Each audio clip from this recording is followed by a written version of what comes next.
pass you dry. Do you know I'm looking? And I can't help but smile. Do you know how much I love you? You put my favorite song on, I put my feet up, and we just sing along. And I can't help but feeling, just loving this moment. Can we stay here forever? I'm loving this moment. Can we stay here together? If I could stop the time, don't you know that I would? 'Cause I'm just loving this moment. Can we stay here forever? Forever, forever, forever. 早上我们打车前往杭州西站，搭高铁前往宏村。从杭州西站坐高铁到黟县东站需要1小时40分钟。到黟县东站后再乘坐巴士前往宏村，车程大约30分钟。抵达前先跟客栈老板约好在客运站载我们进到客栈。到景区入口后就步行进去，每次进村都需要重新检票进去。从景区入口步行到客栈还需要5分钟左右。我们在宏村入住的是这家有巢别院。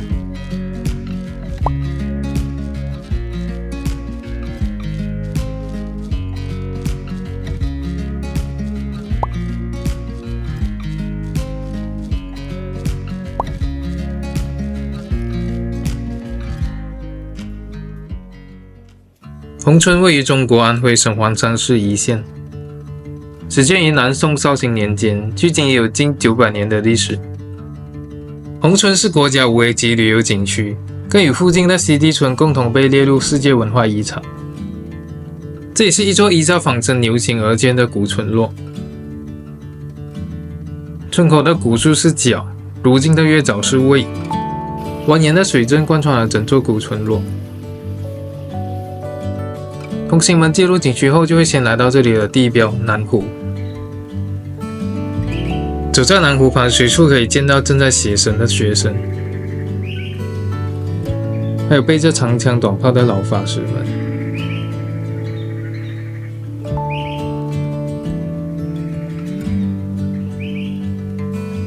南湖之上最负盛名的便是这座石拱桥——画桥。画桥也是电影《卧虎藏龙》铃木白牵马走过的地方，因此画桥成为许多游客来到宏村必打卡的景点。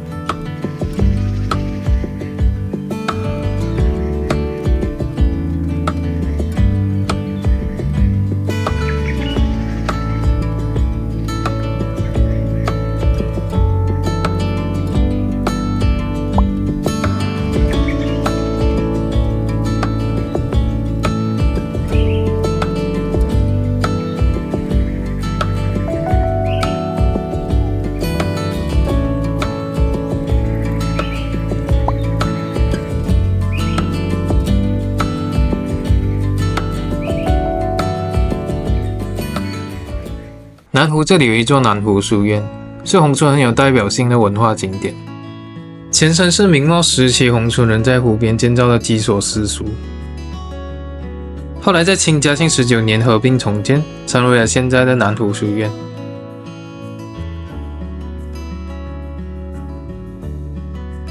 如今书院内也设置了一些拍照打卡点，让游客们参观古建筑的同时，也能拍下带有徽派书院氛围的照片。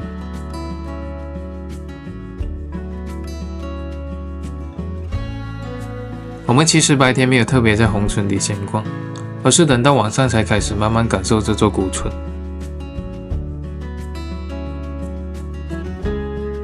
宏村景区外的商店街也相当热闹，这里有不少的餐饮店可选择。我们在宏村住的这3天，几乎都是到景区外的这条商店街用餐，这里的选择比较多，价格也比景区更便宜一些。来这间沙县国民小食堂吃了好多餐。来这里吃啊！你的这个葱油拌面，来1份蒸饺，2份豆浆，简单的早餐。晚上的商店街也很热闹，灯光亮起后一路都是餐馆。走回宏村景区呢也很靠近。晚上的宏村才是我们真正慢下来感受这座古村的时候。而在宏村夜晚最不能错过的就是这里的鱼灯巡游。鱼灯在徽州一带有着很深的民俗寓意，鱼象征年年有余，也寄托着人们对平安、丰收和美好生活的祝愿。宏村的鱼灯巡游不是每天固定都有，一般会按照景区当季的活动安排。通常是晚上7点的时候开始，队伍会沿着古村巷弄一路巡游。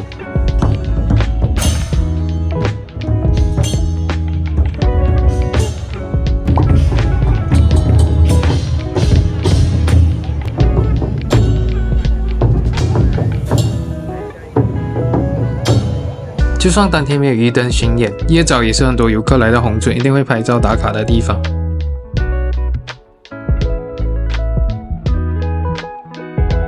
月沼书局楼上的咖啡店是观赏鱼灯的好地点。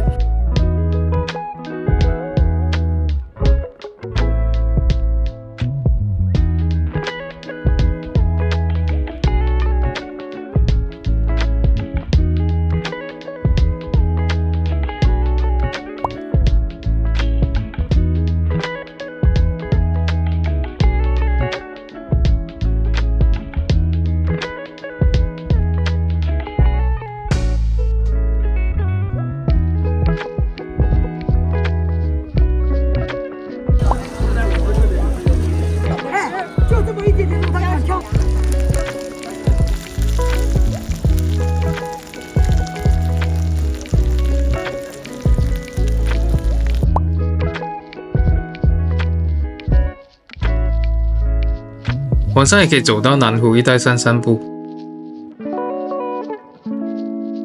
灯光亮起后的南湖和花桥又呈现出和白天不一样的景象。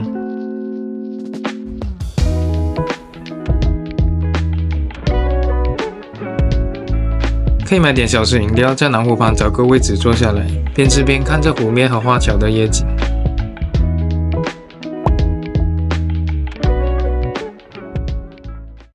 其实这次来到黟县，我们真正想看的不是宏村，而是宏村之外的这一片皖南秋色。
在宏村外的这片稻田里，最让我们印象深刻的画面，就是在这家田野边的春田秋川咖啡馆里。Hey darling, can I tell you what's been on my mind? Sick and tired of the 9 to 5 in the city life. Hey darling, we could get out of town.See the beautiful world around, wanna see it now. Pack our bags and get in that car.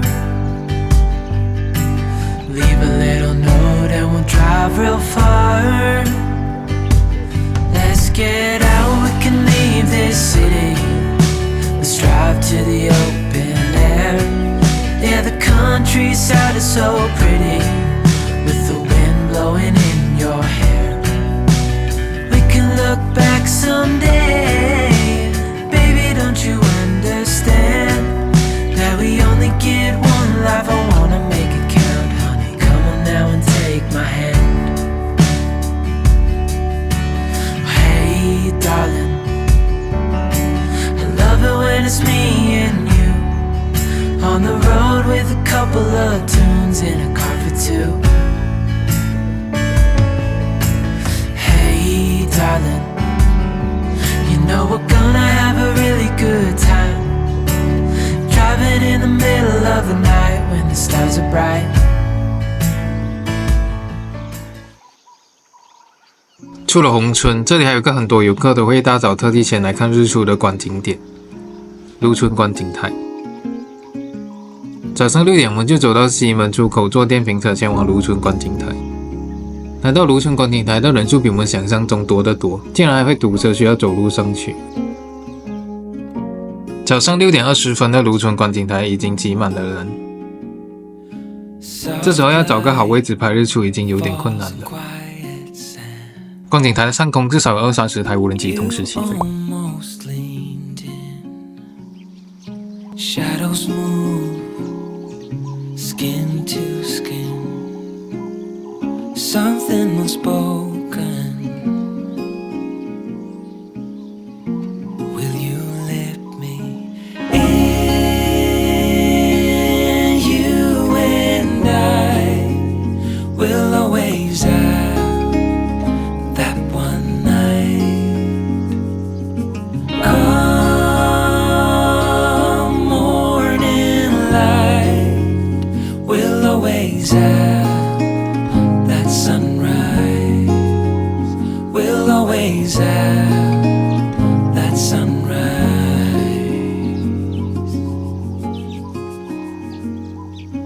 虽然我们去的当天没有遇到很梦幻的晨雾配上徽派建筑的绝景，但当阳光慢慢洒进村落和田野之间，眼前这片皖南秋色已经足够让人觉得值得早起。如果还想看晨雾，除了卢村观景台，宏村外的奇树湖也是另一个不错的选择。清晨的湖面常常会升起一层薄雾，特别有皖南清晨的诗意。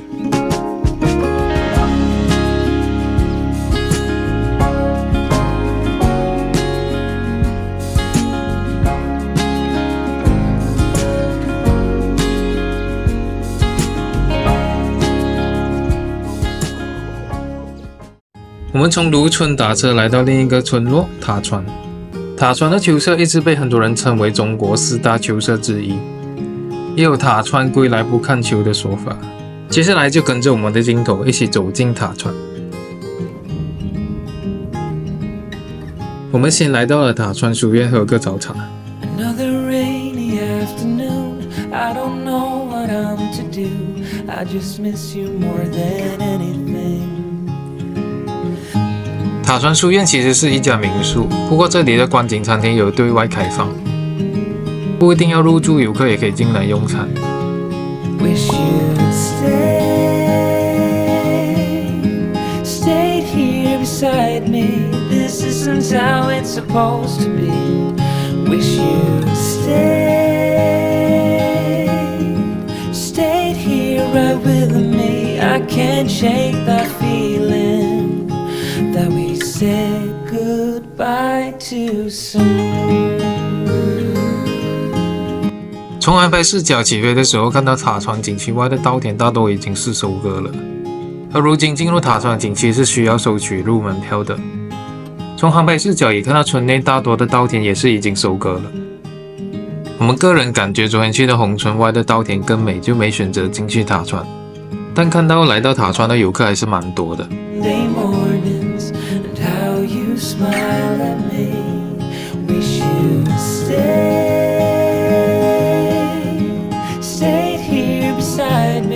This isn't how it's supposed to be. Wish you'd stayed here right with me. I can't shake that feeling that we said goodbye too soon.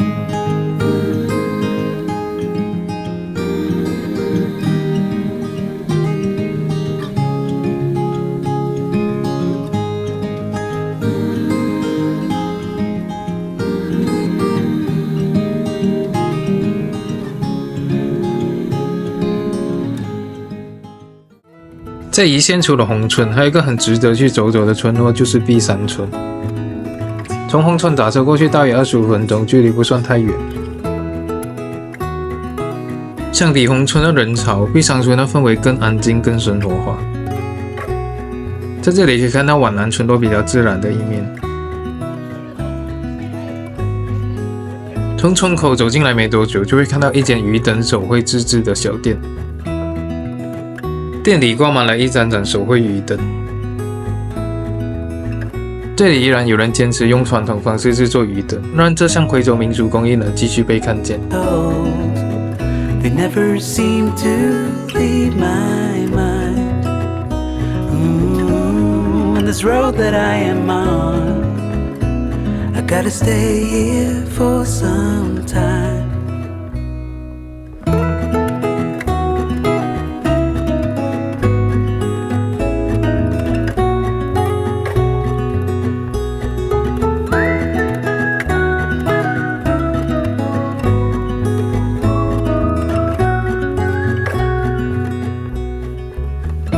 Time is gone and I grew up. I somehow made it through without losing sight. And I still wonder where you are, and if you found a way out from the dark. The stories I've been told, they never seem to leave my mind. 来到碧山村不能错过这里的碧山书局。它是先锋书店开在乡村里的书店，由一座200多年历史的徽派瓷坛改造而成。Bruises they come and they go, and we have to try and keep up, 'cause this life's so much more.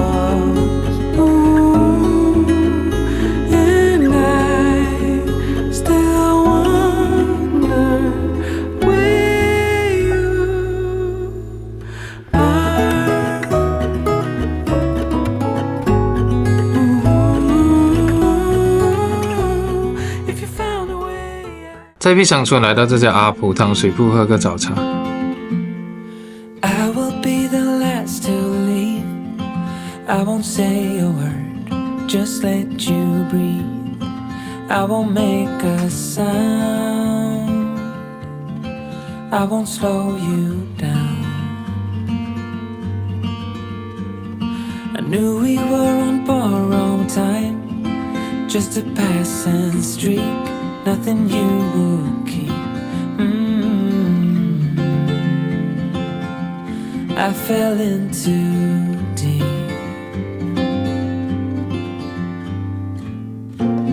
And as far as at least how I remember, we were leaving in September, when red and gold paint the sky.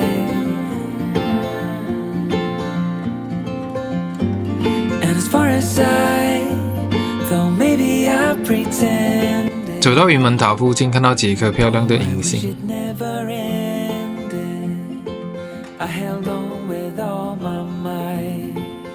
最后一站，我们来到碧山村的地标云门塔。云门塔静静地立在村外的田野之间，整个画面很安静，很有皖南乡村的感觉。如果来到黟县，有时间可以安排来碧山村走一走，感受一下更安静、更文艺、更生活化的皖南村落。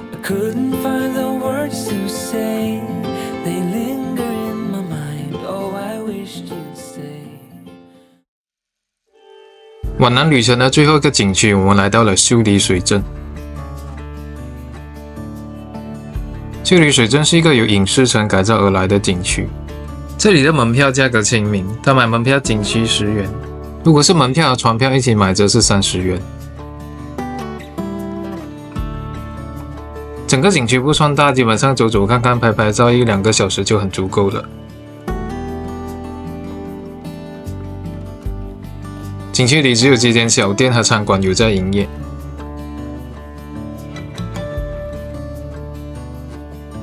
虽然景区不大，但整体还是很有江南水乡的氛围。小桥流水、白墙带瓦的搭配在一起，景色也还不错。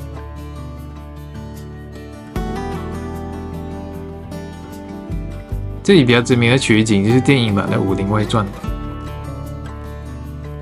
电影里的同福客栈和西峡镇场景就是在这里拍摄的。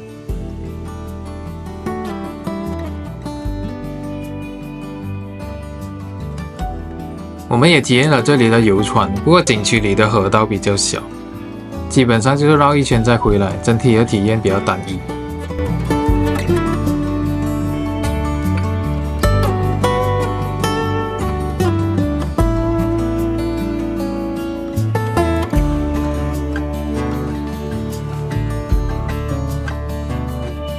我们会比较推荐临近傍晚的时候再过来，到了晚上一般会有鱼灯表演和巡游活动。不过我们这次来的时间比较早，就没有等到天黑看表演，稍微有点可惜。不过如果还没去过其他江南水乡，来到这里简单走走，感受一下江南水乡的氛围，也还算是一个不错的小景点。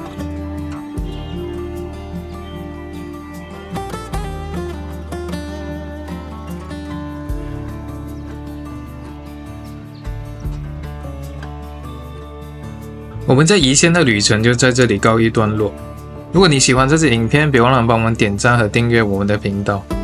下一期我们即将来到这趟江南之旅的最后一个城市——南京。那我们下个视频再见。